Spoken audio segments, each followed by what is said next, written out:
সাহেবের মতো অথর্ব কোনো লোক আসে নাই, যিনি প্রধান উপদেষ্টা না হইলেও যার বাড়ির ভিতরে বাংলাদেশের বহু লোক ঢোকার ক্ষমতা ছিল না, তারাও তার তীব্র নিন্দা করে, তীব্র সমালোচনা করে। ভালো কথা, সমালোচনা করবেন। আমি ব্যক্তিগতভাবে চ্যালেঞ্জ করি বাংলাদেশের এমন কেউ বলতে পারবে না যে ভুলের ঊর্ধ্বে কিংবা সমালোচনার ঊর্ধ্বে কোনো মানুষ আছে।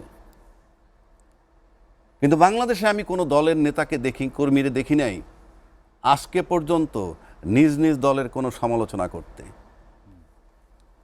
ওই সমস্ত নেতারা নবী রাসূলের সমালোচনাও করেন কখনো কখনো, সুযোগ পেলে কোরআনের ভুলও ধরেন, কিংবা কোরআন আমরা সবাই বুঝে ফেলি, কিন্তু নেতার কোনো ত্রুটি খুঁজে পান না। এই যে পান না নেতার ত্রুটি খুঁজে, এখানেই কথা। আমার সমালোচনা পাচ্ছেন, ইউনূস সাহেবের সমালোচনা পাচ্ছেন, সবার সমালোচনা পাচ্ছি,